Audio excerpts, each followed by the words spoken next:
Call the meeting to order. Good evening. We're calling the meeting to order, and we're going to start with welcome to the meeting of the Landmarks and Historical Preservation Commission, which is being held in accordance with the Open Public Acts of 1973, also known as the Sunshine Law. In accordance with the New Jersey Public Laws of 1975, Chapter 231, Section 5, adequate notice of this hearing has been provided by notifying the Newark Star-Ledger and the Jersey Journal. Also, the schedule of regular meetings of the Newark Landmarks and Historical Preservation Commission has been posted on the bulletin board in the basement of City Hall and filed in the office of the city clerk. In addition to adequate notice under the Open Public Meetings Act, electronic notice of this remote public meeting as is permitted under the NJSA 10:493 and was placed on the city's website. Members of the public can make public comments by audio or by audio and video as permitted by the Zoom electronic communication platform. Now, while in this Zoom meeting, press on raise a hand on the bottom left corner of the computer screen or mobile device. Raise hand always allows participants to notify the host that they would like to speak without interrupting them. If you are calling in, press *9 on your telephone to raise your hand. Tonight's meeting will be limited to business items listed on the agenda. Requests to schedule items for future meetings should be submitted to the commission and care of the Division of City Planning, Newark City Hall, 920 Broad Street, room 112, Newark, New Jersey, 07102. So roll call, Kevlin? Sure. Madam Secretary? Commissioner Zhang, Here. Commissioner O'Toole, Here. Commissioner Forsyth, Here. Commissioner Caldwell Epps, Here. Commissioner Gross-Close, Here. Commissioner Combs Hollis, I'm here. Chair Smith. Here. Okay, could we have a motion to approve the minutes of September 4th? I'll make that motion that we approve the minutes of September 4th. Second. Commissioner Epps. Motion made by Commissioner Gross-Close, seconded by Commissioner Caldwell Epps to approve the minutes of September 4th. Commissioner Zhang, Yes. Commissioner O'Toole, Yes. Commissioner Forsyth, Yes. Commissioner Hollis, Yes. Commissioner Gross-Close, Yes. Commissioner Caldwell Epps, Yes. Chair Smith. Yes. Motion to approve the minutes. Madam Secretary, are there any reports on any enforcement actions in historical districts? No, Commissioner, or no chair. Any communications? Could I make a comment? Sure. My big house is now under reconstruction. And they're going to keep the first floor as is with the beautiful doors and fireplaces and mirrors and so forth. And then they're going to make apartments up above that. So it's going to really be nice. And I've been waiting for this for 20 years. So, and that's at 698 Martin Luther King Boulevard. Now, I don't see Great. my picture. I can hear myself talking, but where's my picture? We're looking at you, you're clear as glass there. See you. Yes. I can't see Madam my- Secretary, are there any communications? Can you repeat? Are there any communications? No. Okay, so let's move on to O applications. The first application is 803 Clifton Avenue, application H24-019. Is there anyone here representing this case? No, Anthony, we're gonna take that off of the agenda completely. I've been trying to reach that applicant since last month and haven't gotten a response. So we're gonna take them off of the agenda completely. Okay. Oh, that's the new home. Okay, yeah. I saw Marcia Moore raise her hand representing that applicant. Is someone raising their hand? Hold on, hold on. I think, okay. Anthony, that's Yes? on me, sorry. That's on me. Okay, that's Okay. on me. Marcia is there for that one. I mix it up with the older one. I'm sorry. Okay, I'm sorry, forgive me. I messed up okay, with that one. so, I'm gonna bring in bring Marcia. her in. Let's do that over, please. Yes. Okay, so, old application address 803 Clifton Avenue, application H24-019. Is there anyone here representing this application?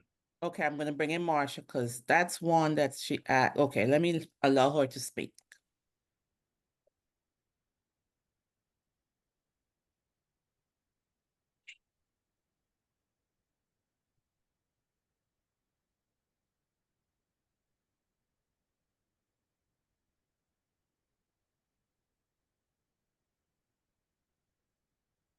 So good evening, Marcia? Chair and members of the board. My name is Marcia Moore on behalf of the applicant. I'm laughing because I said, I'm here. Forgive me. But for the record, Marcia Moore on behalf of the applicant, we're actually asking for an adjournment. My architect is unavailable to present, so we are asking that this matter be carried to September 6th. So the Madam Chair was correct, but I am asking just for an adjournment. Thank you. November, September No, November, November. November. November 6th Yes. Yeah. to November 6th, okay. Okay, so. Okay, Marcia, so I'm gonna have to take you out and then we're gonna come back to you because we have 56 Park Place before we get to yours, okay? Marcia? Can you hear me? Can you hear me? You heard me, Marcia? You're on mute. You're still on mute.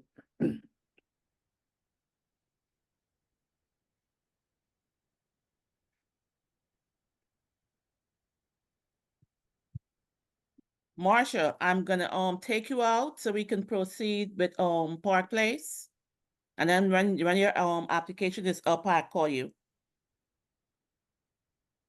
She's having issues with her speaker, she says. Okay, yes, so let's we're gonna move on. I'm gonna just take Marcia out and then we're gonna move on to Park Place. Okay, she's out, okay. Okay, Who, Address I'm sorry, who is Brian Compatore? That's probably, let me see.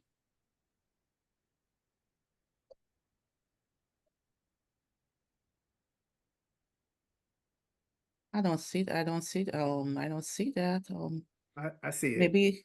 He's Ah, on, he's on the screen. oh, Brian, okay, I saw, yeah, he's probably with some, one of the applicants, so you can proceed with 56 Park Place.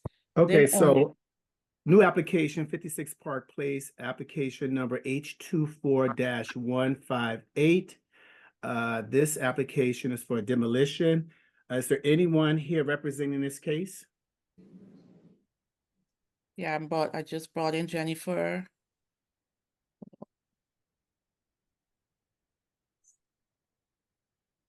Good evening. Hi, Jennifer. Good evening. Okay. I'm Jennifer Carrillo Perez of Connell Foley on behalf of 56 Park Place, and I see Mr. Karen Kelly from NBMK Architecture. And I believe the other individual we're looking for is Vivian. You would see it. Okay, Vivian, it just says Vivian, okay. Yes. Okay, I'm gonna bring that person in. Well, then who are these other two? Who is? Yeah, Ian? you brought Marcia in. Or and Brian are still here.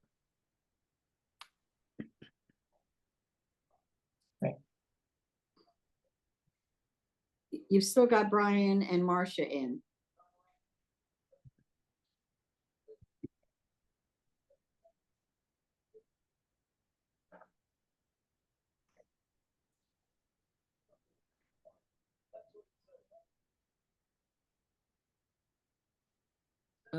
If Ms. Kivlin promotes any of us to panelists, we can remove the non-applicants. Yeah, let me give you control of that mouse. I'm gonna make you the co-host.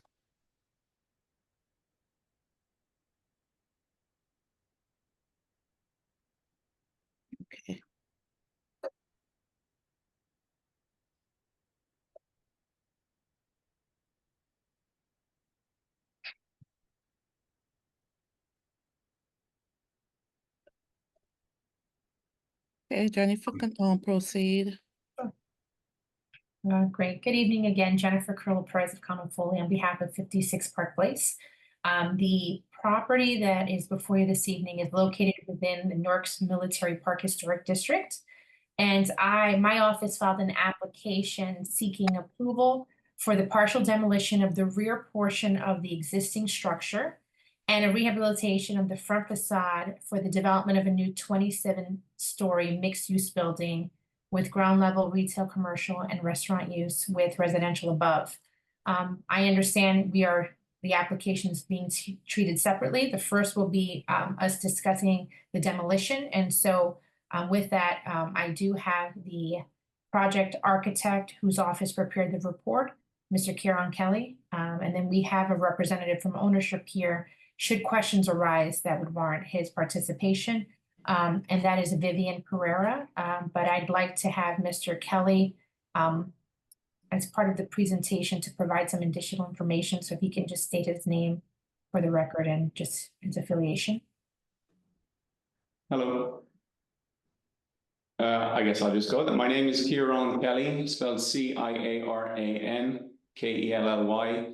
I'm a principal at the firm of NBMK Architecture in Hoboken, New Jersey.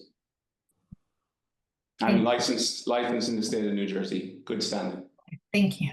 Mr. Kelly, you toured the property and assessed the area, and additionally, as a result of that, prepared a report on the historic significance of the structures and the request for demolition that's dated July 16th of 2024. Is that correct? That's correct. And you also participated in a site tour with the some representatives from this commission on or around September, I'm going to say 16th or 18th, somewhere along that line with some of these representatives. Is that correct? That is correct. All right. And if you can, please provide the board with some detailed information regarding the existing building. Okay, if I may, I'm going to share my screen, and for the purpose of discussing the demolition, this is primarily the report that I submitted, but with your permission, I've introduced this first sheet because my report didn't give an overall kind of block image, which I thought might be useful for the discussion. So the image on the top of the screen is the block. It's the eastern side of Military Park, Park Place. You'll know the Military Park building, or the Burger building as we know it, on the right-hand side of the image. And then outlined in red to the north of that is the property in question. So the property is just shy of 10,000 square feet, and it's a long linear parcel. It has about 43 feet of frontage on Park Place and extends back for about 188 feet. And there's an existing one-story masonry commercial building on that property, one-story over cellar, and that occupies about 60% of the parcel. So you're correct, we did walk through it. I've actually walked through it many times, and we had the pleasure of walking through with the commissioners. And the existing building is disused, has been for some time. It is dilapidated, to say the least. It has, it has experienced significant water damage, and there is signs of structural damage. So, and I will get into it when I discuss my report, but we are proposing or requesting that we demolish that structure, with the exception of the front facade, the brick facade fronting onto Park Place, which can be seen on the lower left hand of the image.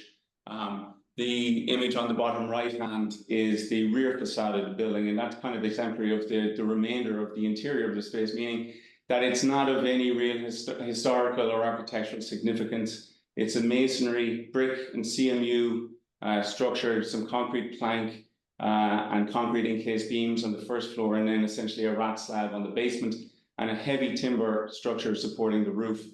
I'm going to briefly go down through my report because it includes some images that will give the commissioners a taste of what the interior of the building looks like. And then, of course, we can discuss, I guess, the 7 criteria in the ordinance by which we compare to and which we believe supports the case for demolition in this case. This image 1 is the front facade as I described.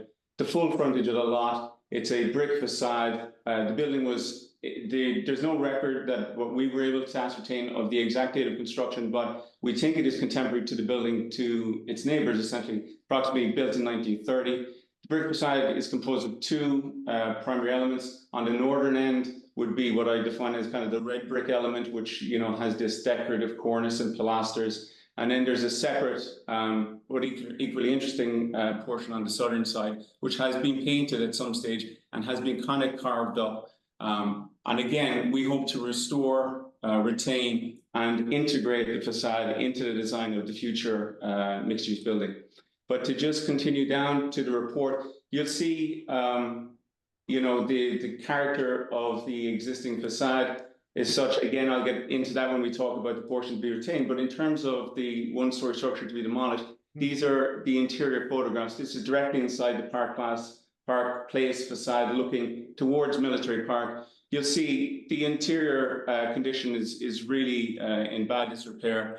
The floors, the ceilings are water damaged. The finishes have come off the walls and the ceilings. A lot of the concrete encasing, the steel beams on the first floor itself has fallen away. The property was used as both a law office and a restaurant and bar over the years. So a lot of that furniture and decor is still in there, but in very bad disrepair. A lot of mold growth, again, a lot of cracking and structural movement. But this gives you a taste for the condition on the interior. This is a shot of the cellar where we see some of the existing utilities. You can see a lot of the existing black mold growing on the walls, a lot of water damage down there. And this is a view of the cellar. The current ceiling height in the cellar is probably about 5.5 feet. So again, we would propose to demolish the rear portion of the existing building, retain the facade. We're confident that the rear portion has no architectural significance that would in any way be of detriment to the city or to be removed. Yes. I'm sorry. Somebody have a question? I'm not sure. I'm sorry, I think one of the commissioners was on the phone. But that essentially sums up kind of an overview. Jennifer, I don't know if you would like me to go through these 7 items or whether you would like to lead me. How do you want to proceed? Yeah, no, I think you mentioned a portion of it through your just introduction in the photographs. That report was submitted as part of the application. And if I just understand you correctly, I just want to reiterate some of the points you've mentioned that go towards that criteria. You noted that the existing building, while it's in a historic district, it's not listed individually. Is that correct? Correct. Okay. And the current condition of that building, it is that it's vacant and derelict state, essentially a very poor condition internally. Is that correct? Correct. And portions of the exterior as well. We did tour it with the commissioners and we did note that some of the areas were painted and some of it looks like it was replaced with makeshift kind of materials in some locations. Is that your recollection of that? Yeah, absolutely. And specifically regarding the front facade, as I said, we plan to retain it, but in itself, it will require restoration and a lot of those elements will be replaced. Correct. And the existing building, what we're proposing to do with respect to the demolition is strictly the rear of the internal and the rear portion of the building, which is not visible from the street. Is that correct? Correct. And the water damage, you noted and showed photographs of that, as well as noted on the record that the cellar floor is cracked and damaged. Correct. I will note that during the tour, we were not able, in some instances, at least I wasn't, to walk in just because of the smell of so poor of I think the mold and the wetness of that property. The humidity was just unbearable. So we will note that for the record. You also, one of the other criteria is that this building, what we have to talk a little bit about is the importance of the city and the extent to which its historic and architectural value is such that its removal would be detrimental to the public interest. And as it relates to this building, can you just provide the board with your opinion with respect to the removal of that rear portion of the building? Yes, my opinion is that the removal of the portion that we plan to remove, it is of no architectural or historical significance to the city. Nothing that we propose to remove can currently be seen from any part of the street, and so essentially I don't see any detriment to removing it. Okay. And another item we discussed there, or that's in the ordinance, is the probable impact of its removal upon the ambience of the historic district. We indicated again, the goal of this application is to restore and fix the facade, which is the portion really that is of significance here, and that the rear portion as you noted in one of their photographs that's in the report, is just the rear of the property. It's not visible and really has no architectural integrity. Is that correct? That is correct. Okay. And the structural soundness, as you've indicated, I think your photographs demonstrated, basically demonstrate that the integrity of the building is somewhat compromised as it is inside. And the goal here is just to demo that and restore the front facade, which in your opinion is structurally sound to justify that rehab and really worth salvaging given its contribution. Is that fair to say? Correct. Yeah, the front facade miraculously is somewhat unscathed, I would say, by the passage of time. Obviously, some of the decorative features are deteriorated, and of course, we're proposing to restore and replace them. But the brick itself is in good condition and intact, largely intact.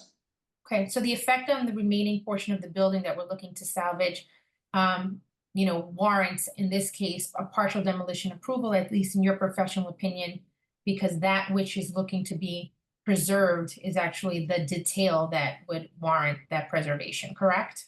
Correct. Okay. I have no additional questions for our architect. I think the bulk of our testimony here was to really go through his report on the justification for the partial demo, which I'd like to be clear is just the internal and rear portion of the property. Great. Okay, so thank you for the presentation. Are there any questions or concerns from the commissioners? Commissioner Epps? I just had one question. There's the two buildings here, the larger one and the slightly smaller one. Is the application to demolish both of them and keep the facades of both, or is it just one building we're looking at? Yeah, and I'll answer that when going back. So this image, and when you say one larger, one smaller, I assume you mean the one on the left. Oh, we being can't see irregular. it. We don't see anything. If you, wait. Oh, I'm sorry. Nope, go ahead. We can. I apologize. Okay. You can zoom in a little bit it looks like two separate buildings, but it's one. It's Yes. actually one, Commissioner Zhang. Yeah. Yes, it's one building, and both, or rather, put better, the entire facade would be retained. Excellent. Okay. Thank you. No question. Commissioner Epps, looked like you had a question. Turn your camera on. Commissioner Epps, turn your camera on. I mean, not your camera, your Audio. your audio. It's late. Okay. So just so I understand, so it's two buildings. It's the one that's red brick and the one with the white and the black paint that you're talking about? Both buildings? And sorry, to clarify again, no, it may appear from the street as if it's two buildings, but it's one building. It's one building, but it looks like it has two facades, Commissioner. Yeah, Epps. okay, I see. So my concern was about the back part that you are, is it attached to the two buildings on the side, or is it freestanding in the back? It's one structure with a street facade. So the front wall of the building faces the street. We are proposing to remove the portion of the building which does not face the street. In other words, we're going to save the wall of the building that fronts onto Park Place. I understand that. I'm talking about the part that you are demolishing. Yes. Is it attached sort of to the other two buildings that are on the sides of it? No, it's a separate wall. Let me ask a question, Commissioner Grosskloss. Looking at the building on the left, there's the red door. You see the red door I'm talking about? Yes. Because that's not going to be an entrance to your building, are you going to create a window in that location similar to the other two?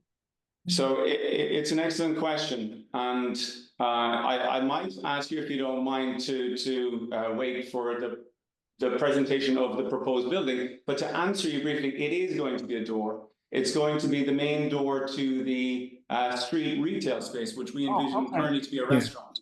Okay. Yeah. And much of that, Commissioner Grosskloff, will be in the next application with Yes, the design. right, yes. Commissioner Zhang, with just one last question. So you're preserving the white facade and the red facade, that entire front facade. I assume for the new construction, all the equipment for the new construction will be entering the site from the rear side and not from the Park Place side? That is an excellent question. And again, I'll go into this in more depth in the next presentation, but to be very specific, the proposal is to retain in place the red brick portion, meaning it will be braced, will be, the structure behind will be deconstructed, and the red brick portion will remain in place throughout the construction of the new building.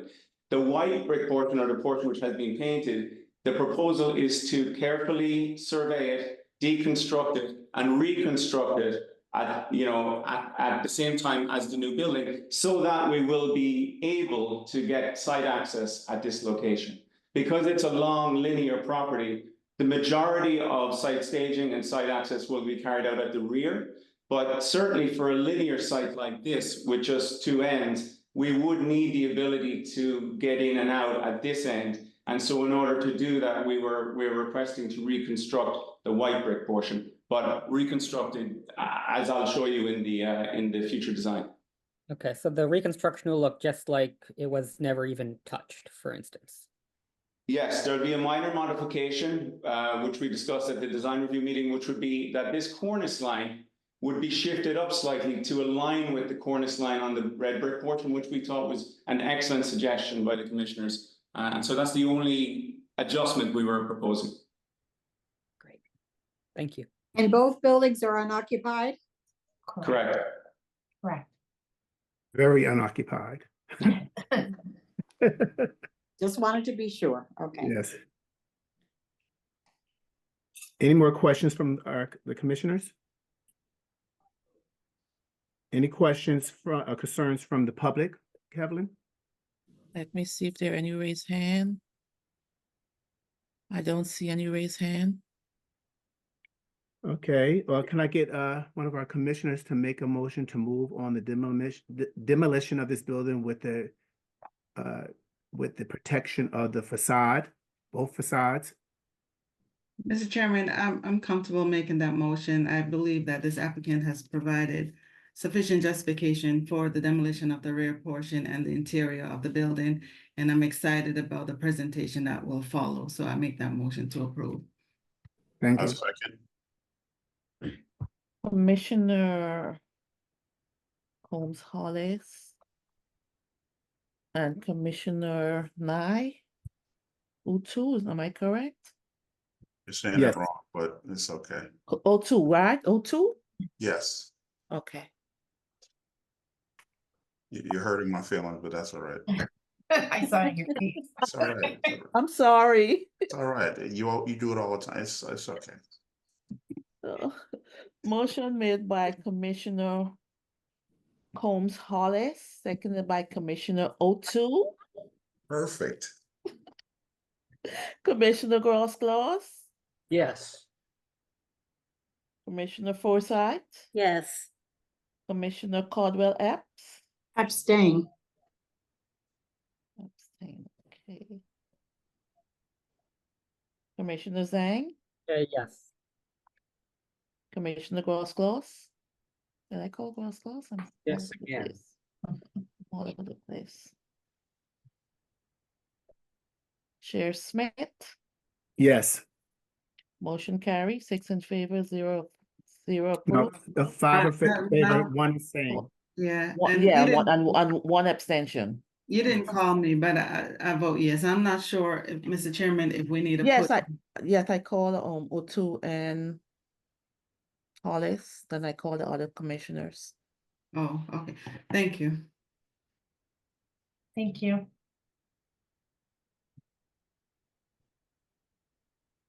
So if we can, if it's. So we're gonna move, if we can, we're gonna move to the second, which is the design, which is 56 Park Place, application H24 159. Great. Thank you again, Jennifer Carrillo Perez of Common Foley on behalf of the applicant.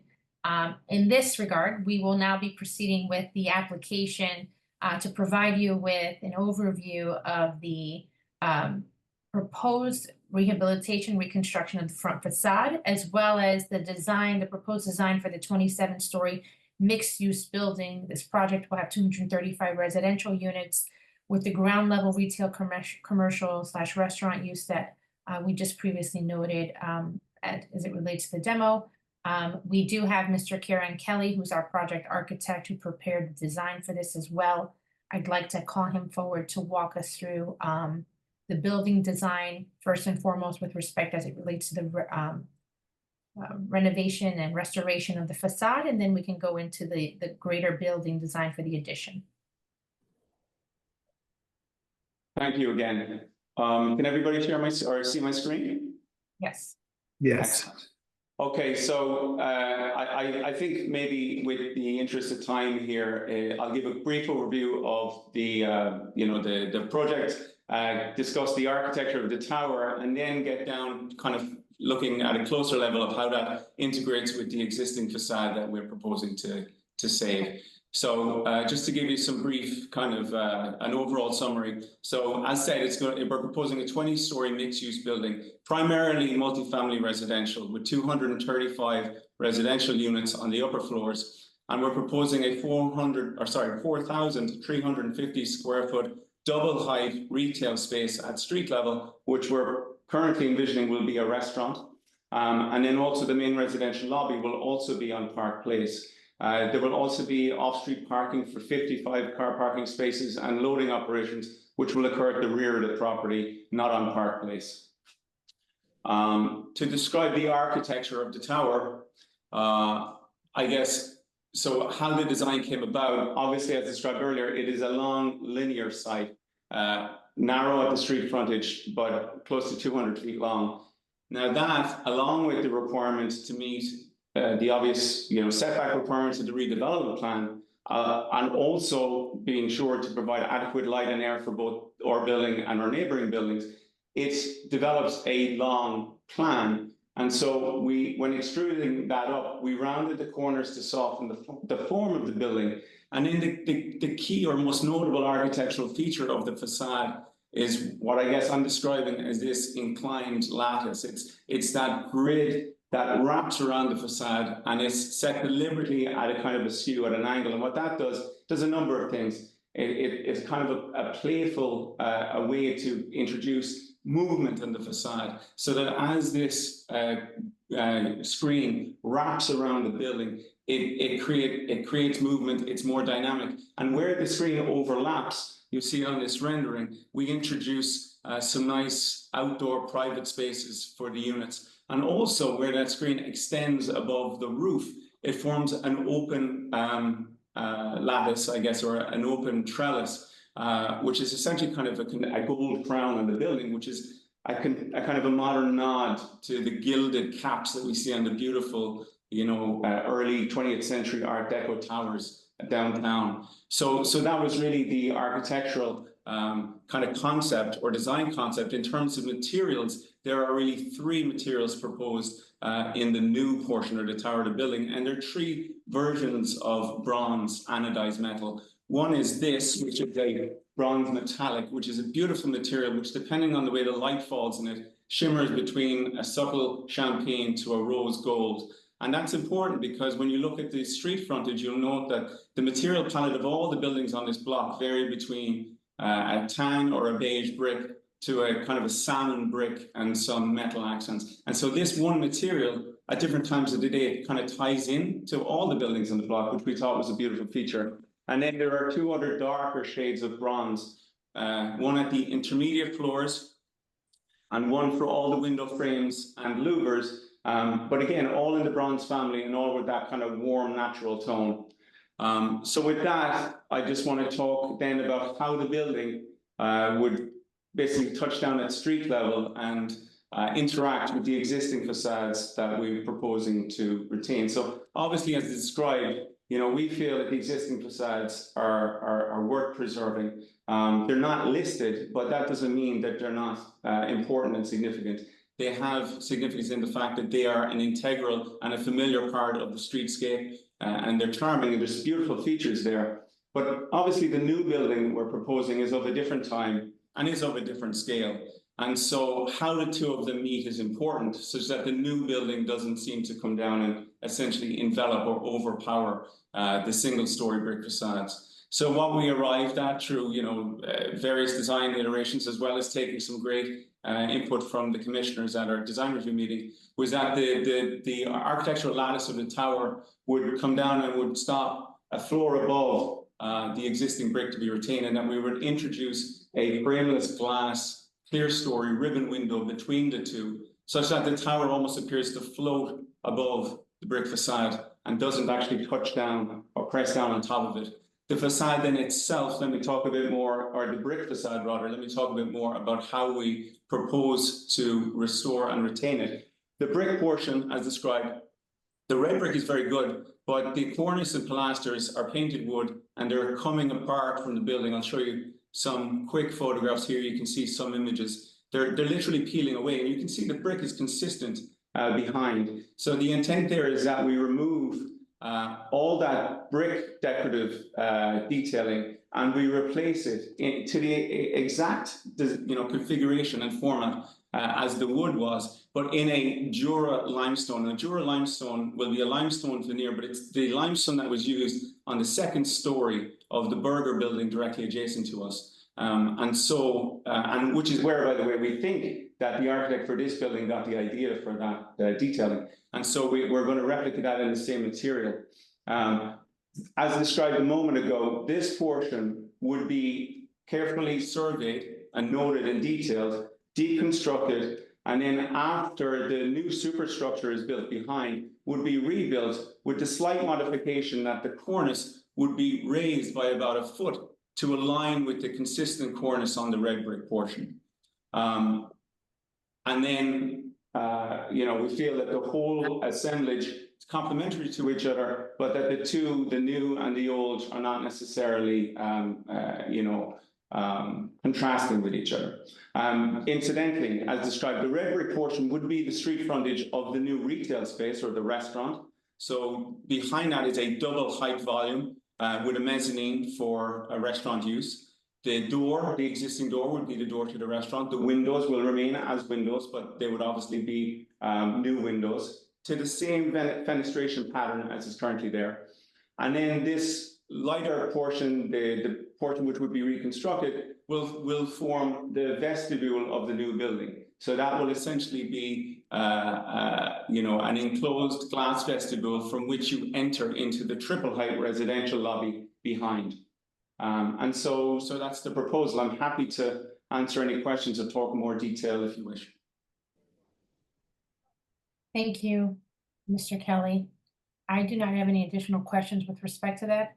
Again, the testimony is limited to the exterior of the building, and as he just has provided the testimony, I think the goal is here for the preservation of that front and then the additional building. So we'll entertain any questions the board may have. Yeah, so do I have any questions? Thank you so much for the presentation. Are there any questions or concerns from the commissioners?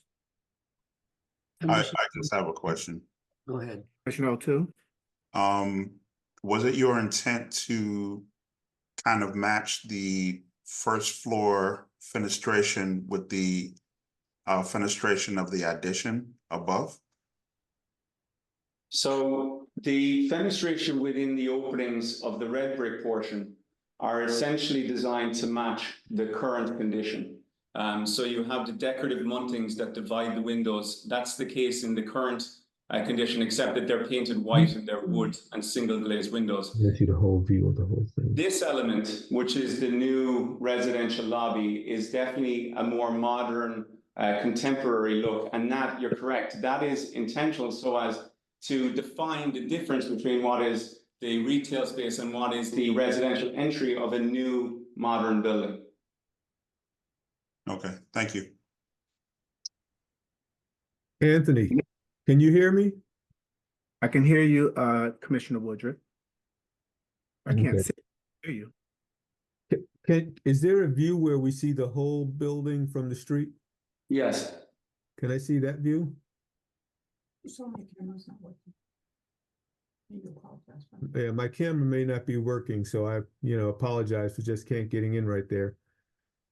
The question I have is on the south side of the building that is closest to the other high rise, the brick high rise right there. What is located on that side of the new building? So on the first and second floor, it is the lobby space and back of house. Okay, And on the third floor, it is a amenity space, which gets its light from the rear and front of the properties. And then above that is residential units, set back from the property line. so in some of the residential units, they're going to always be in shade on that side of the building, the south side? Not always, but admittedly for a certain part of the day, that is south facing, and the building to the south, as you see it, is taller. So yes, there will be shade for sure. So the space between those two buildings, the historic one and the new building you're doing, where you have the I guess it might be in the fourth floor, you have the neighboring building right there in between them. Here or here? Yes, no, exactly where you did. Yes. Right. Is that part of yours also? No, that's not part of ours. That is part of the military park building.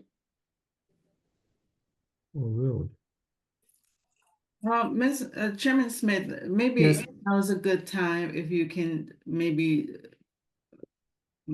let the rest of the members know who was present at the tour and the design review meeting, so that would be helpful.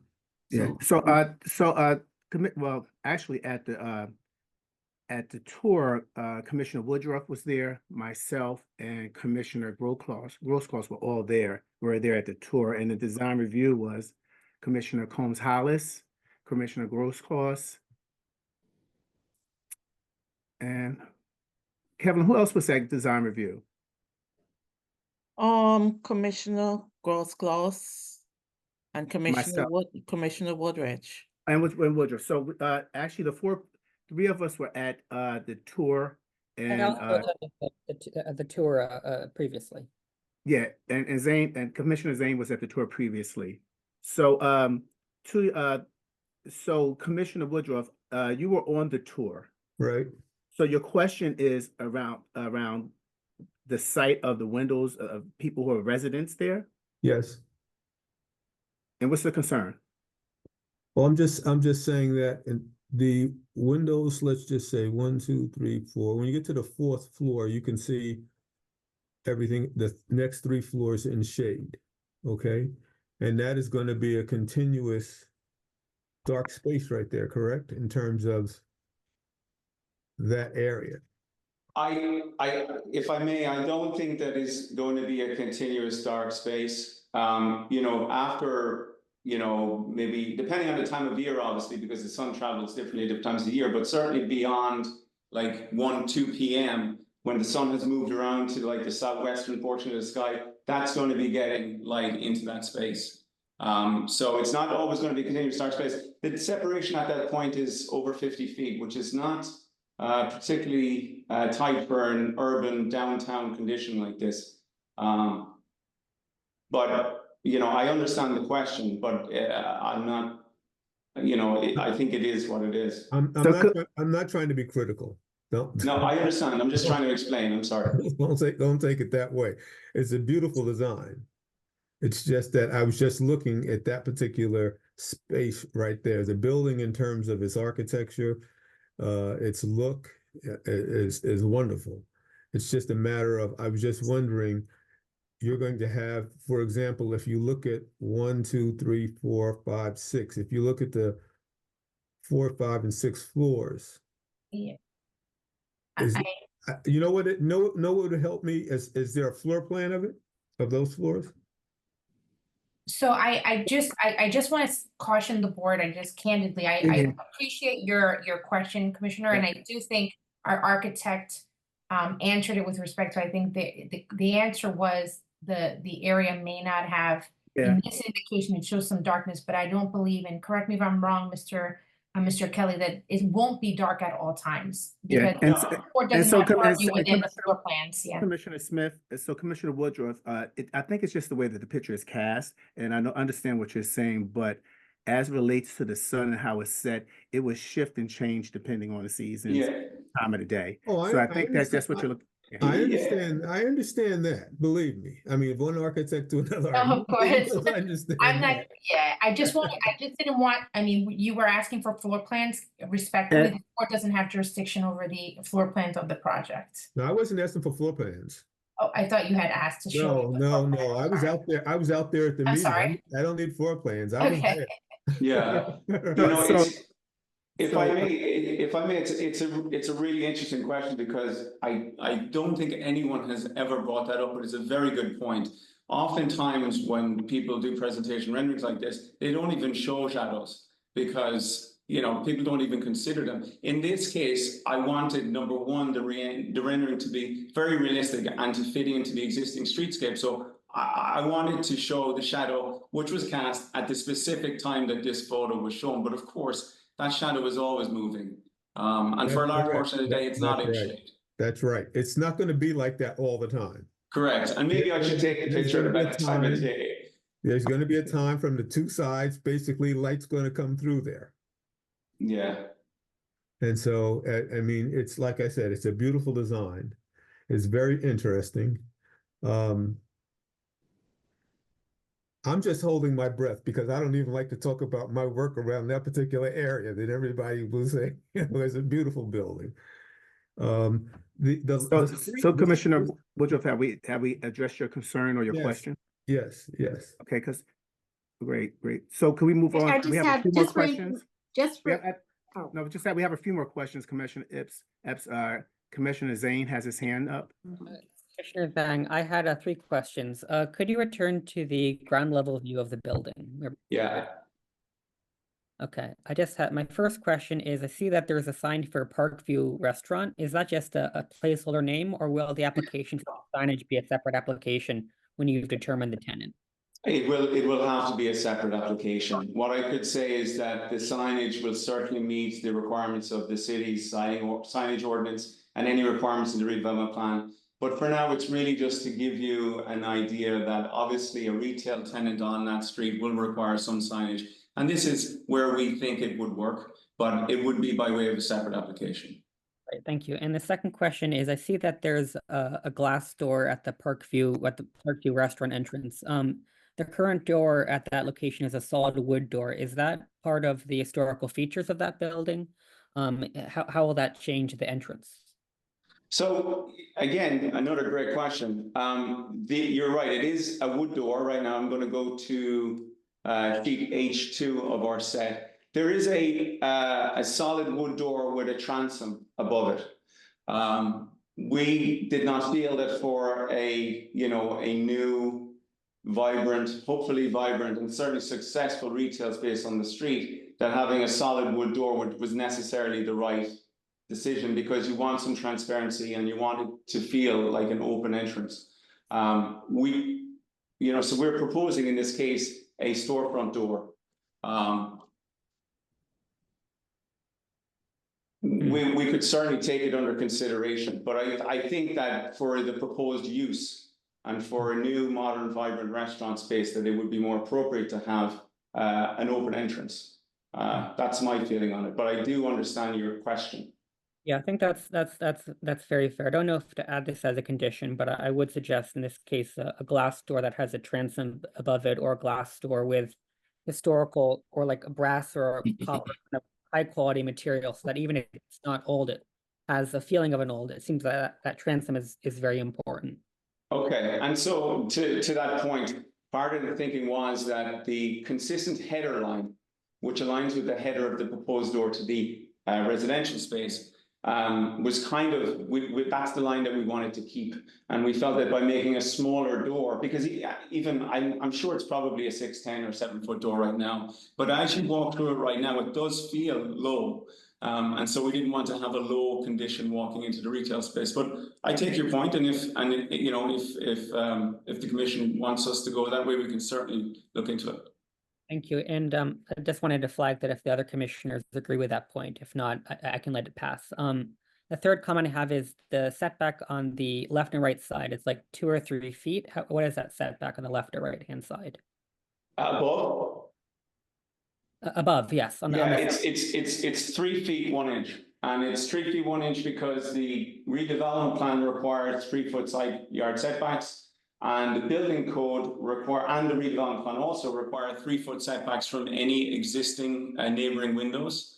And in order to get sufficient light and air for any windows proposed on our building at that depth, we can achieve the percentage at that setback. Obviously, above the 4th floor, as we described a minute ago, that goes significantly on the south side to over 50 feet, and above the 2nd floor on the northern side, that goes to probably about 70 or 80 feet. Great. Just the reason I ask is the building on the right-hand side there is like a 3-story building, on the left-hand side is a 2-story building. I just Yes. have concern that if in like 50 or 60 years from now, or even 20 years from now, either of the neighbors decides to follow your adaptive reuse strategy and build a tower on either side, I am concerned that if they build a tower there on either the left or right-hand side, that it could block all of the light view for your tenants' residential access. So my last question to you, and the follow-up last question is part of this project, are you acquiring kind of any of the air rights, or do you have any development agreements with the neighbors on the left or right-hand side not to build a tower there that would block out their view? Not No, we as, don't. not as No. of yet, we do not know. Yeah. Does And Commissioner Zane, I think on the left-hand side is WBGO. We will have a new home, right, in a few months. Is WBGO going to move? Well, they're I not. don't, I'm not sure about that, but I was just making reference to where, what. Yes, But to, That's a good, that's a good point, though. the new construction that NJ Pack is doing. Correct, correct. They're going into Okay. that. There's no way for the commission to add it as a condition. I think I will flag it that my only concern is that the properties on either side can, as of right, build as high as this building with the same setback of 3 feet on their own facade lines. And if either tower on either side builds a 3-foot setback from that shared property line, it creates a very narrow and dark 100-foot long light well. So I don't know, it's not what the commission doesn't have purview over it, but I would encourage the applicant to develop agreements with neighbors to prevent construction on either side that would inhibit most of the residents' views. Well, let me ask a question on this to the architect, the owner. How many stories? There's like 1, 2, 3, like 5 or 6 stories that basically will be in shade because of the narrow corridor there? So perhaps this image shows it best. On the south side, 5 story at the 1, 2, 3, 4. At the 5th floor level, you would align with the roof of the neighboring building to the south. Let me ask you a question. I'm not trying to be critical or anything, but No, I understand. how do you feel about that? I mean, it's a beautiful building, but now you have we'll just take a number, just say the 4 floors, 4 or 5 floors. They're looking into another wall. So Yeah, I have one idea. but I don't think that we have that's not within our purview. Correct. So, Woodruff, yeah. Mr. Chairman, I just Well, wanted Ms. Combs, hold on 1 second. Hold on. I'm sorry, I have thought you an were done. idea. My apologies. I thought you. It's okay. I understand. I have an idea there, but I wouldn't mind talking to the architect about it. I just leave it alone for the moment. It's a beautiful building. Commissioner Zhang, I'll just add that it's a beautiful building. I think it's really hard to develop this site without to develop this site, you have to, with this kind of density, you kind of have to have windows on the side. And if you have a setback on the side that's 20 or 30 feet, you've erased all of the buildable square footage. I think that this concern, is difficult for the commission to address.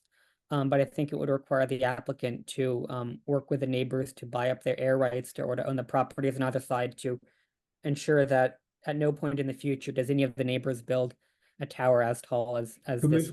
But that's beyond the power of the commission. Commissioner, I agree with what you're saying, but I have an idea for that, and I would talk to the architect about it. I'm not trying to change the design at all. Mr. Chairman, I want us to stay on task and stay Yes. on the things that we're here for. I want to piggyback on Commissioner Zhang's comment, and I think he was proposing, and I try to catch it, to maybe two conditions that he was throwing out regarding, I guess, one would be a smaller doorway. I'm not sure I agree imposing such a condition on this application. And the other one was about the condition that potentially would be to retain the rights of the, I don't sure if Commissioner Zhang, maybe if you could articulate that a little better for me, maybe I could be on board, but right now I'm not on board with such a condition. I'll just say it's, I don't think the commission has the legal authority to kind of ask this of the applicant, but I'll just Why? flag it for the record that in New York City and many other neighborhoods that have a different zoning program, there's something called, I think, transferable development rights, where if I'm a building, I can buy the air rights from the neighbors so that none of the neighbors can build up buildings as high as mine to block up my light views. I don't think Newark has the, I don't think Newark has a legal framework for transferable development rights. But it would And require the I have heard that, Commissioner, so I think we need to let that point go at this point. I think it's a moot point. I agree. Yeah. Are there any more concerns or questions from additional commissioners? Commissioner Epps, you did have your hand raised. Are you good No, now? it's a question. It's not. Okay. Well, it's a question and a concern, but it's probably out of our purview. Just, I know you mentioned 55 parking spaces. Is there a parking deck, or is that flat ground at the rear of the building? So there is mechanical parking. So there is, I don't have the floor plans, but essentially at the rear of the building, there is a garage entry, and there are two car elevators, which will bring you either up to the second floor or down to a cellar. On each of those levels, there are many parking spaces. There's 55 in total. So there's no surface parking. Okay, thank you. I know we're concerned about the landscape of Park Place, but in the meantime, with all that's going on at Park Place, Mulberry Street is looking horrible. That's why I asked. That's all. Thank you. Anthony, I have a question for you. The WBGO building, that one is not, that's not part of this. It's it's adjacent to it, but it has nothing to do with this design. I was asking the owner, did they ever consider that? The building's not in. That building was not for sale, and we are Yeah. acquired the property we have. Yep. So we're just Okay. going to stay within the parameters that we're at with this property, Commissioner Woodruff. Okay. So if there aren't any more questions, are there any? Commissioner Smith, Yes. I want to Commissioner ask a Forsythe. question. Okay, Commissioner Yeah, Forsythe, I'm I sorry, I had didn't a- see your hand. I had a very quick question, which is, do we have, does the building have access to the setback of the roof for the lower portion that's the street level, et cetera? It seems like it's set back a little bit. Yeah, no, it does not, because that setback currently is 3 feet. And so we didn't see it. And interestingly, there's no corresponding interior floor level at that line. Let me bring up the rendering. So this portion is set back, correct? But there's no corresponding interior floor there. So there's nowhere from where I to step see. out onto that space. It's purely a double height volume behind the wall. And the reason it is set back is purely to give some prominence to the brick. Okay, that's great. I was just, I'm just a horticulturist worried about the establishment of trees, ailanthus trees on the cornice and roofs. So that's Thank you. fine. Okay, thank you. Commissioner Forsythe, you still, you have another question, or your hand is just still raised? Commissioner Grosclaws, is that who you're talking to? Well, your hand is No. raised, but do you It have a was question? raised, I don't know how high I have to bring it to get it seen. Commissioner Grosclaw. Okay, the picture that's being shown right now, is there, and I'm not sure if it's a good suggestion or not, but the two lights that you have by either side of the door, could they be raised a little bit higher? And could you put them on the third and fourth to give more light to the restaurant that's going to be there, and to make it more comfortable to go in by any chance? Not if- Yes, of course, there's a chance. We'd be happy to do it. The reason why they're shown where they are and of the type that they are is because it's matching the existing condition. But I agree. I think if they were slightly higher and if they were on each of the pilasters, I think it would be a good idea. Could I'll leave that and say thank you if it's approved.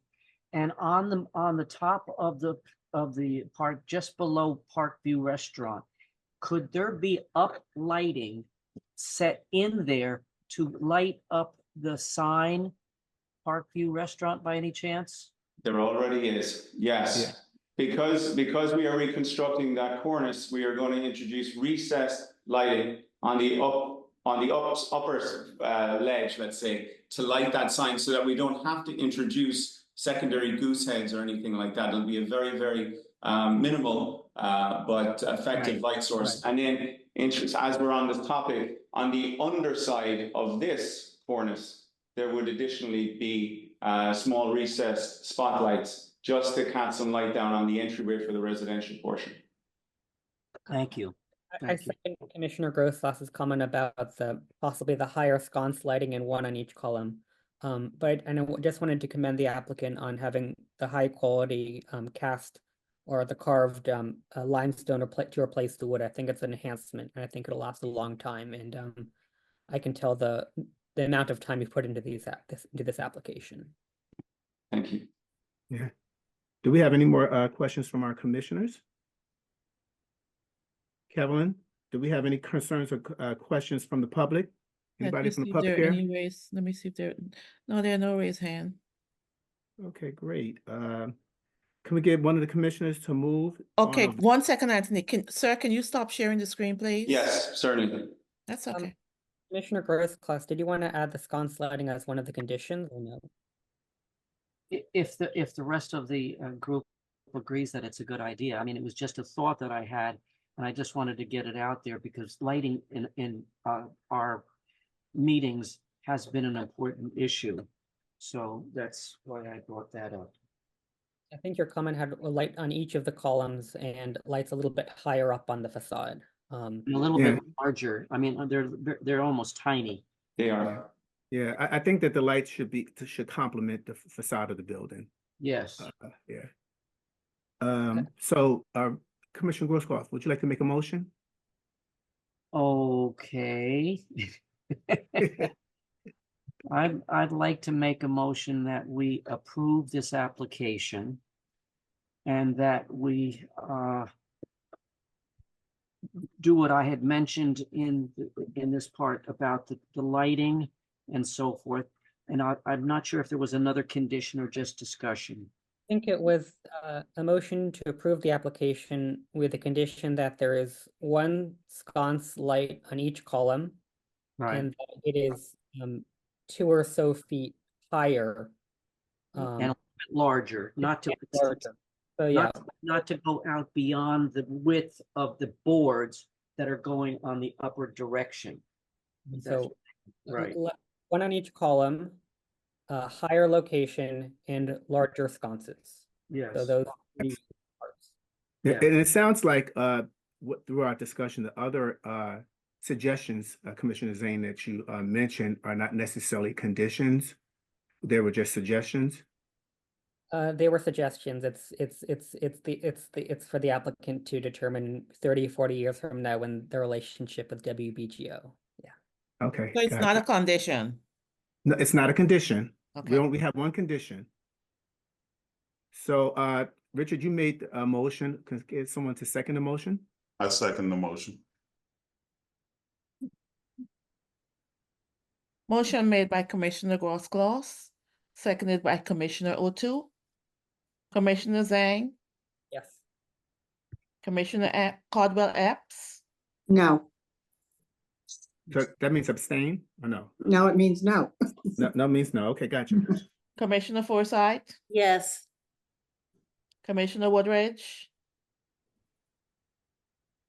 Commissioner Woodridge, I'm listening. I'm doing the roll call. Are you voting towards this? Commissioner Woodridge, yes or no? What can I do? Can I abstain?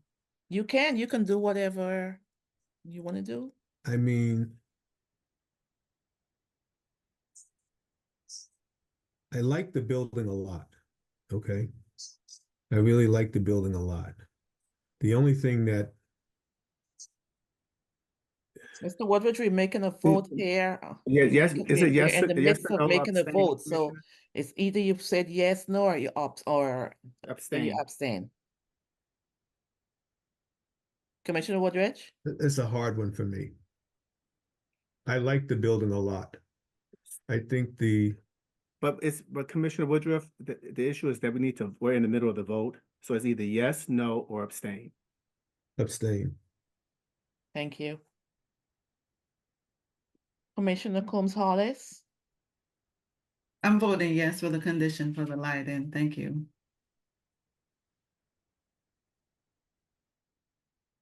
Commissioner Grosskloss? Yes. Commissioner O'Toole? Yes. Chair Smith? Yes.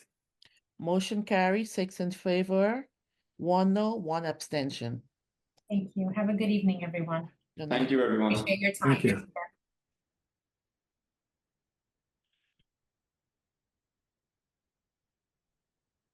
Okay. We're ready for the next one? Okay, let me just make sure that we have. Just in case you're curious, my no, because it's an old glass and metal building, and I just don't think historically it goes with that streetscape at all. It's the first non-brick building on that whole streetscape. And I think it just detracts from the aesthetic of the entire block. So is not the NJ Pack doesn't have steel on it? Or is It all has brick? some steel, but it's a brick building. Okay, gotcha. That took 6 years of my life. JPAC, that was hard. So we're gonna move on, if everybody's fine, let's move on to the next agenda item. It's the address is 59 Washington Street dash 6577 and 49 Washington Street. It's in the James Street Commons Historical District. It is application H24-180. And we saw this in design review, right, Kevin? Yes. It's a mural for the museum.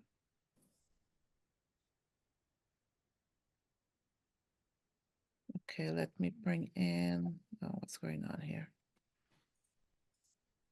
Anyone there for the museum, can you raise your hand so I can bring you in, please?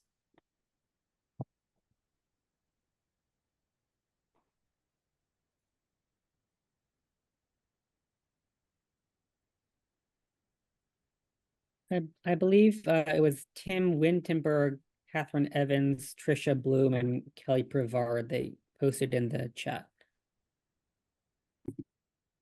Yeah, they're in, they're all in, let me see, Kelly. Okay, And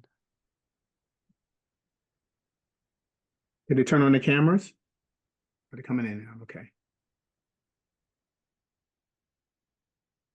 I think we're still looking for Catherine. We got Kelly. We have Kelly. Yeah, there's also a Catherine Evans. Catherine Evans, okay.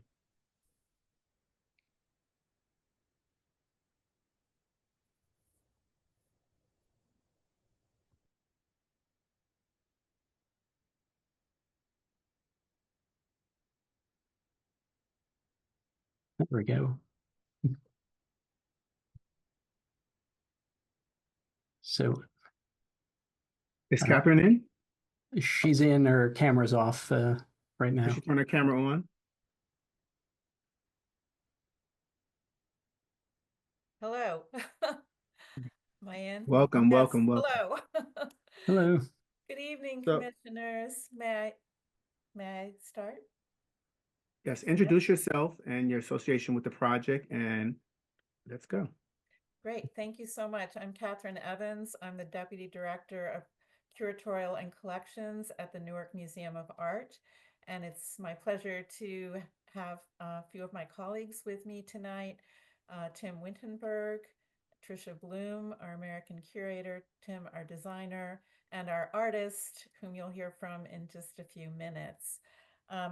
we're here to update you on some exciting progress with murals that will be part of the museum park design that you all had a look at back in 2021. So I'm going to take you, Kevin, do you share the screen or is that something we do? Yep. Okay, wonderful. You have to share your screen. Okay, Tim is going to do that. Here we go. Next one, Tim. We start our presentations with our land acknowledgement. We acknowledge the traditional homelands of the Lenape, also known as the Delaware, upon which the Newark Museum of Art resides. Next. So again, here's our team. What we're going to do is walk you through our process for how we came to select our artist and the timeline. Here you see Tim and Trisha, who's with us tonight. And we had a really robust committee of advisors that included 3 artists. You'll see here Dalia El-Sayed, Laikwanuna Yawar, and Shoshana Weinberger, as well as internal staff. Next. And here was our timeline way back in 2021. We really started thinking about this in a serious and deliberate and intentional way. Many meetings that by the end of beginning of this year, in January of 24, we were able to send out RFPs to 5 artists that had been drilled down from a much larger number of submissions. Next, and this takes us up to today, October 2nd, where we're bringing this forward to you all. I would like to say that just in the timeline, sort of overall, we're thinking about these murals, they're temporary, and we're thinking about them as 5-year iterations. So the first one would debut with Museum Park in a couple of years. So here, this is just to pull back and to maybe introduce some of the sculptures and artworks that we've already, thanks to your approvals, the Philip K. Smith back in 2021 as well. We recently added the Sanford Biggers on either side of the entrance on Washington, the Shazia Sikander bronze sculpture that is in front of the Ballantyne House, and yet to appear in the lower left there is a wind sculpture about 13 feet tall by Yinka Shonibare that will eventually grace that corner of Washington and Central. And then, of course, the murals that we're going to be talking about are to be positioned on the new building along Central and on our existing south wing. Next. So move on. Yeah, let's see what, is it over to you, Tim? Yes, thank you. Sure. Hi, so this is the current site. We're sort of standing here on the corner of Washington Street and Central Avenue. Washington Street is off to the right and Central Avenue has the cars approaching from the left. You can see the south wing here. This wall, I don't know if you can see my pointer, but the sort of plain brick wall of the south wing is one of the sites for one of the paired murals. And we're going to move down to this, which is a rendering with sort of unlovely placeholder mural artwork from the approved Museum Park proposal back in 2021. And you can see that there's murals on 2 surfaces, one on the south wing we were just looking at a second ago, and another mural on the end of the new apartment building above the glass exhibition pavilion. And these not only sort of bring sort of art to the public streetscape and sort of mark the museum as a public arts institution from this facade, which has been somewhat lacking in the larger sense, but they also bookend the new more pedestrian-friendly access way that has lots of landscaping and also opens into the larger museum garden more fully. So we pretty excited about that. Here are some elevations showing both the section of the south wing here and the end of the new apartment building. And then like to introduce Kelly Prevard so she can share her vision for the artworks. Thank you, Tim. And good evening to everyone. How are you today? Great. Good. Awesome.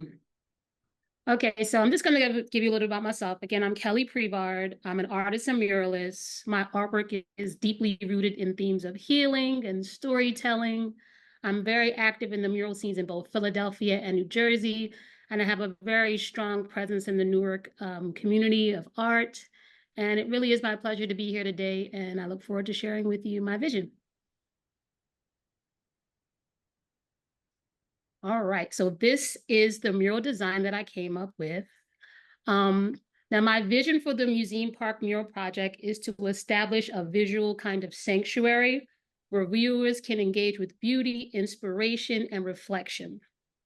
So the proposed mural kind of seeks to create this kind of sacred healing space that highlights the interconnectedness of ourselves and nature and the power of the restorative power of nature. But the mural will explore the 4 elements of earth, air. Was there a question? I'm sorry, I heard something. No, please Okay. proceed. Okay, so this mural will explore the 4 elements, earth, air, fire, and water, symbolizing the harmony and balance of the natural world and the human experience. So if you take a closer look at some of the murals, at the 2 murals, what you'll notice is interwoven throughout the murals will be interconnected patterns inspired by nature, such as leaves, flowers, and geometric shapes. These patterns will appear to be stitched together like a patchwork quilt, showcasing how we are all a part of a larger tapestry of life. It is my hope that this mural will inspire healing, connection, and unity among all who experience its beauty. So we can go to the next one. So that's just my artist statement. It kind of goes over the proposed mural design a little more, and I highlighted those areas, so we can go to the next one too. Okay, so here we are at the color palette. The color palette for the mural will be inspired by the vibrant energy and spirit of Newark. Vibrant and contrasting colors will be used to create visual impact and evoke emotions and draw attention to the mural.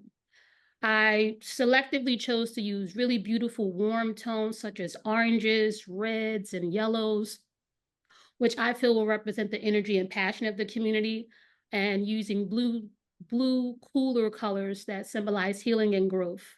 So ultimately creating a sense of balance and serenity in the space. And I think we can go to the next one. So yeah, that's my design vision. It's really something that Newark holds a really special place for me, and it's really something that I look forward to creating this kind of beautiful place where all can come together in the appreciation of art. And I just pray that it's very inviting and it's loved by the community all around. Thank you. I think that brings us to the end of our presentation, other than some additional materials just about the surfaces and the site plan if anybody wanted to look at it, but that was the focus was on the mural. So This is Commissioner Smith. The only this actually is just a statement. This is actually a Horizon Plaza that exists now, right? that's correct. That would be at the corner that you can see right at the front. Corner right there. And this is something that came before that's being voted on. This is new housing. Yes, in July of 2021, the Museum Park project was proposed and approved by the commission. Okay, great. And I have to say, I like the mural, and I like the way that you bring both the old building and the new building, and you bring it together. So it seems like it's one complete complex. But if you're finished with your presentation, are there any questions or concerns from the commissioners? No concerns, just a question about future plans. Were the other buildings that you're constructing in the back there, or any parts of the older buildings also receive murals, or this is it for your total plan for murals? Commissioner Epps, this is Catherine. For now, this is our Mhm. plan. As I said, these will iterate in 5 years, in 5-year increments. Okay, But this is where we are as of okay, thank you. Commissioner O'Toole? Yeah, I have a question. It seems as if the windows are gonna be tinted.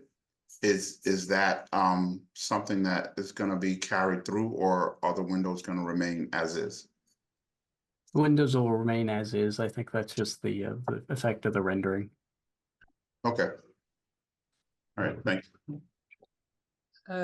Commissioner Zhang, I just had one question or comment. I know that the corner location of what is the Horizon Plaza was 10 years ago the site of the Palamas House, built 1859 by Abraham Palamas, a prominent abolitionist, the founder of North Reformed Church, the first house in Newark to have a dumbwaiter, electrical lighting, as well as a site on the Underground Railroad at North Reformed Church, probably a very prominent abolitionist church in the 1850s in Newark. Could the museum describe what are its plans to kind of remember the legacy of the Palamas House or Abraham Palamas, or the legacy of abolitionists? Is that part of the mural project in some way? It's not part of the mural project, but we did work with SHPO and Landmarks previously when the building was converted to the Horizon Plaza, and we had a set of panels there originally, and then when we underwent some changes, we reached out to SHPO and worked with them to reiterate that panel, which is currently on the site, and we'll be reinstalling it as well. That talks about the legacy of the Palamas family and the house that was on the site. Yeah, it's not a condition in the application, of course. I just wanted to enter for the record and I think signal for the museum the importance of the Palamas family to Newark, the importance of the Underground Railroad to Newark, and the importance of making that history visible in the museum campus.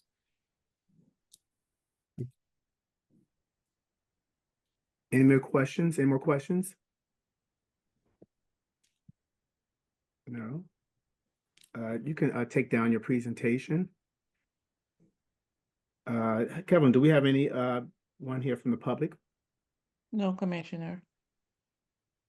Okay, so can I get one of the commissioners to make a motion to move this beautiful addition to the city of Newark? So moved. So Commissioner Linda. Epps, I didn't get Commissioner- who made the motion? It's Linda. Okay. Commissioner Epps, Second, promotion. That's Commissioner Roscoe. Rosecross. Motion made by Commissioner Caldwell Epps, seconded by Commissioner Roscoe. Commissioner Combs Hollis, I vote yes. Commissioner Woodridge, Yes. Commissioner Forsythe, Yes. Commissioner O'Toole, Yes. Commissioner Zhang, Yes. Commissioner Roscoe, Yes. Commissioner Caldwell Epps, Yes. Chair Smith. Yes. Motion carry 9 in favor, 0 opposed. Thank you, commissioners. Thank you so much. Welcome. Good luck with your project. Thank you. Pleasure you. to see you all. And congratulations, Mr. You, Pod. Yes. Bye. everybody, have a good night. Good night. Thank you care. very much. Good night. Good night. Thank you. Marcia, since you never left. But before you break, so let Commissioner Epps, Yes. our last one. Okay, so you're batting 50-50 here. 50-50, yes. Address 292-306 Martin Luther King Boulevard, James Street Commons, application H24-1 181. Welcome back, Ms. And Moore. Good evening again, commissioners. Kelvin, you bring in Brian Sumpatore, he's our architect. Okay.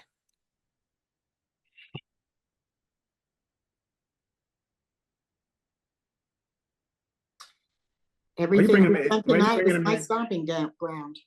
Yeah, right. Is this old St. Michael's Hospital? It is, we were before this board in 2017 at that time, and it is a historic St. Michael's building that's on the corner of MLK and Central Avenue.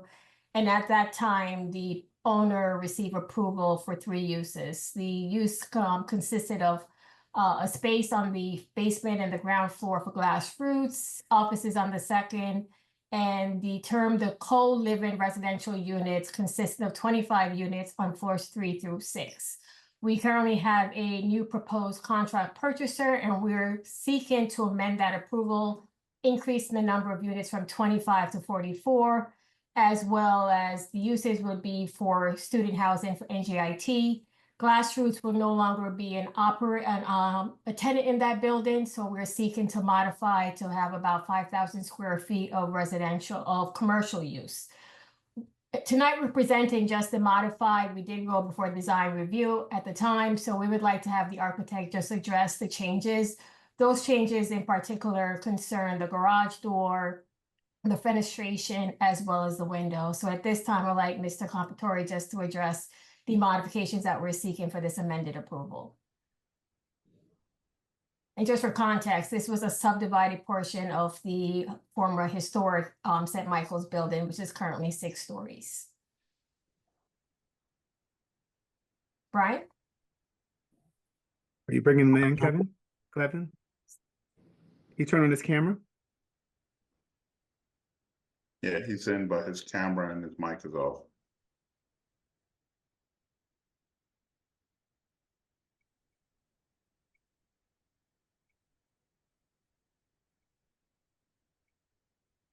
He said, can you let in the 716 phone number? I guess he's gonna.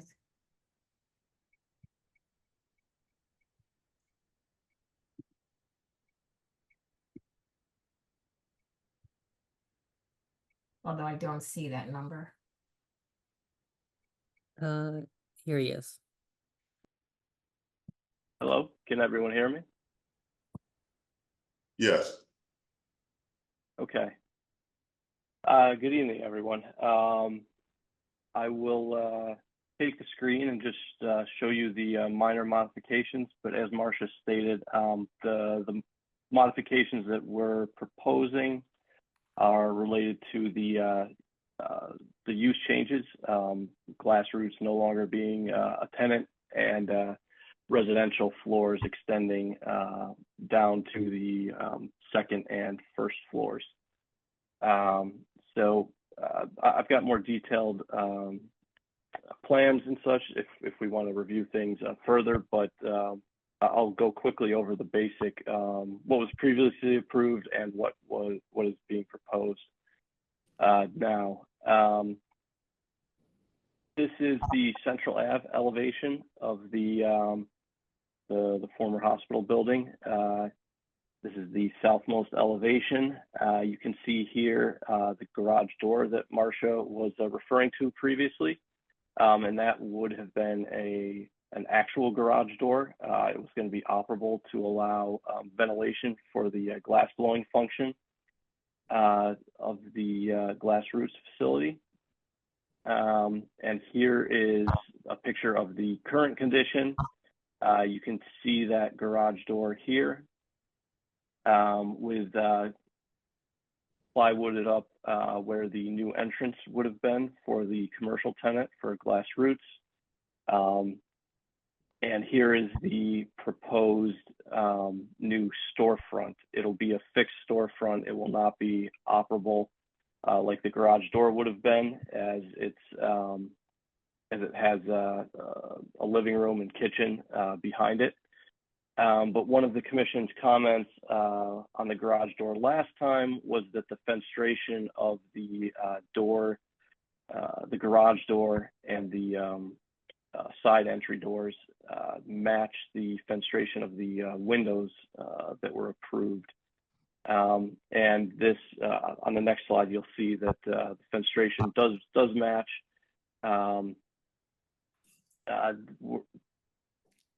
Let me just jump to the next one so you can see that, and I'll zoom in for you. So these windows were approved last time, and the fenestration is that of a historic, factory type building. And this was the previously approved elevation. I just want to also point out the mechanical screen that was approved last time. Since Glassroots is no longer the tenant, a lot of the screen was necessary to screen a lot of their, exhaust fans and equipment to provide heating and cooling to their space. The screen will still be necessary, but hopefully we can reduce the size of it and push it farther back from the face of the building. But we'll address that once we get into the design further with our engineers. Here is the proposed elevation. You can see that we're adding a window here for one of the bedroom units.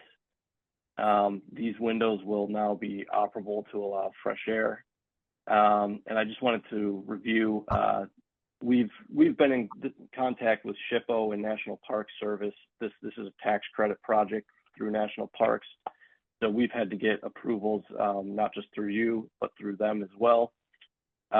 Here you can see the addition that was constructed, but when the previous project stopped, it was never completed. SHPO has approved a block veneer. This is the color of the veneer, but this is not the size of the veneer. The size would be the size of a CMU block, so 8 by 16. And again, SHPO and NPS have already approved this. And I believe the commission approved this as part of the previous application as well. So here are renderings of the building, proposed building. You can see the revised storefront here with the fenestration on the storefront and on the entry. And then here's a view as you're walking up the hill on Central Avenue. And this is the additional window that will be provided. And you have the rear elevation here with the new window and the block addition. And then one additional rendering just showing, signage will be a separate application once a commercial tenant is signed on. But here you have the storefront again and the entry doors, and then the previously approved commercial entrance to the building.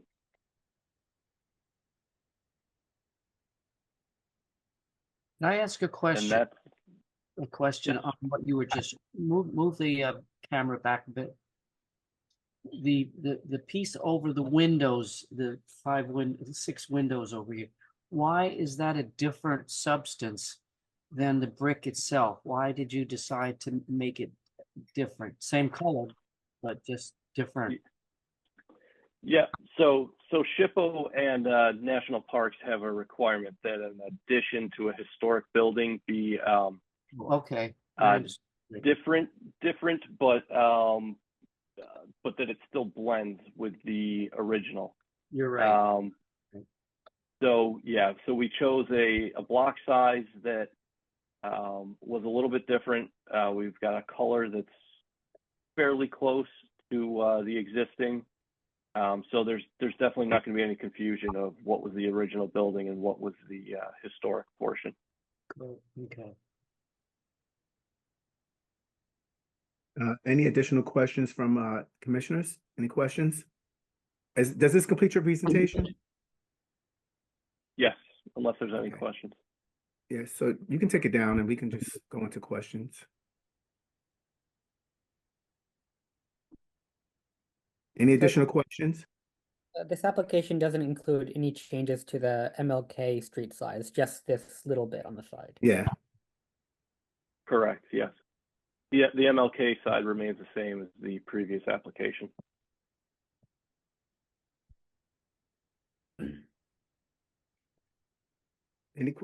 are we good, commissioners? Mhm. Any question, anybody here from the public, Kevin? No. Can I get a motion to move? A motion So Commissioner Epps made a motion to move on this, to vote on this application. Can I get a second? I I'll second. second. Oop. Okay, who Ladies who first. seconded the motion? Yeah, so Commissioner Commissioner Epps Forsythe. made, Forsythe seconded. Motion made by Commissioner Caldwell Epps, seconded by Commissioner Forsythe. Commissioner Zhang, Yes. Commissioner O'Toole, Yes. Commissioner Woodridge, Yes. Commissioner Grosclaws, Yes. Commissioner Combs Hollis, Yes. Commissioner Caldwell Epps, Yes. Commissioner Forsythe, Yes. Chair Smith. Yes. Motion carry, 8 in favor, 0 opposed. Thank you again for your time. I hope whatever deadline or time in that you met that time in, but again, appreciate the time. Kelvin at 8:03. Okay, Marcia, have a good Thank night. you very much. Good night, everyone. Take care. Bye-bye. Bye. Take care.